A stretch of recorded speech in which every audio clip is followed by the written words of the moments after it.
In this video, we're going to be giving you our top 3 stretches to relieve tight hip flexors during your Ironman training.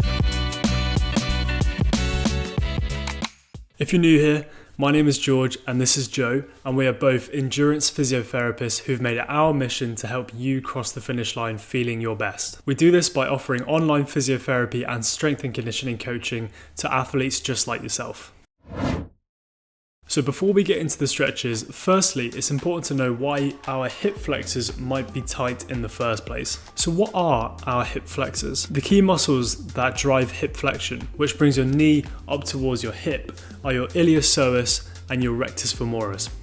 This movement is crucial in both cycling and running, but during endurance training like marathon running and Ironman training, these structures can become tight and overused. This can lead to pain and discomfort in your hip crease area.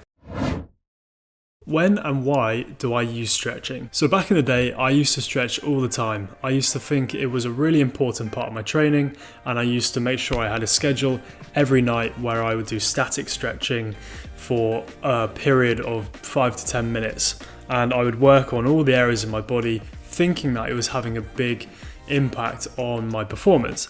However, static stretching might not be what we once thought it was.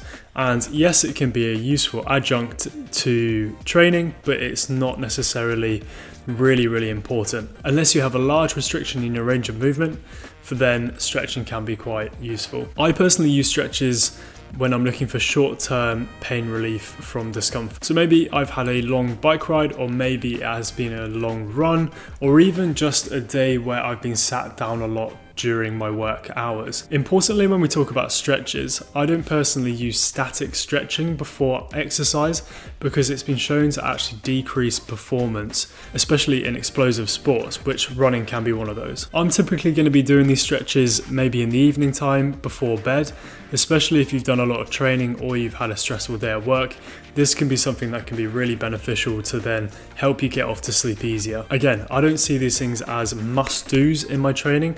I see them more as tools in my toolbox. If I'm looking for more long-term changes with my mobility, I'm probably going to look towards doing full range of movement resistance training rather than static stretches, because I can get the same amount of benefits of flexibility whilst also strengthening those muscles. And we'll talk about that in later videos.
Your hip flexors are bound to get tight at some point during your Ironman or marathon training. So make sure to give these exercises a go and leave a comment down below to say how you found them. Remember, if you're looking to get more mobility changes over time, I will be looking at doing full range of movement resistance training instead of doing these static exercises.